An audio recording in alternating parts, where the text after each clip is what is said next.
masjid ini dibangun oleh masyarakat setempat sekitar tahun 1870 dengan dipimpin oleh seorang ulama setempat bernama Haji Abdul Majid. Tokoh ini sekarang dimakamkan di belakang masjid. Bangunan terdiri dari 3 bangunan pokok, yaitu bangunan masjid, mihrab, dan menara. Bangunan masjid mempunyai atap tumpang, susun, 3 dari bahan seng. Atap di bagian mihrab berbentuk kubah. Dahulu atapnya dari bahan ijuk dan diganti dengan seng pada tahun 1920.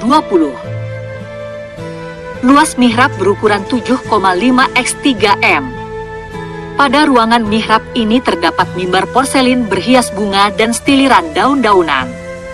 Mimbar ini berangkat tahun 1926. Pada ruangan utama terdapat 5 buah tiang utama.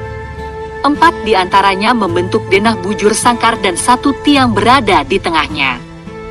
Bentuk tiang kubus pada bagian bawah dan persegi 8 pada bagian tengah, dan puncaknya berbentuk pelipit.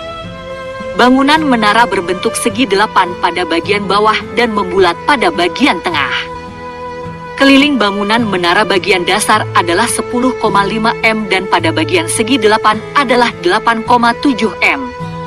Pintu masuk berada di sebelah barat, berukuran lebar 0,5 m dan tinggi 1,5 m.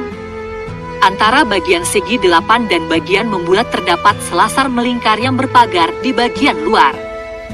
Diameter selasar ini lebih lebar dibandingkan dengan tubuh menara sehingga terkesan menonjol.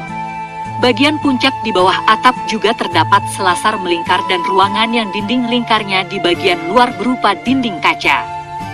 Bagian dinding tubuh menara sangat raya dengan hiasan berbentuk ukiran dengan dasar warna putih dan warna hiasan coklat, hitam, dan kuning. Saat ini bangunan menara tersebut telah roboh akibat gempa.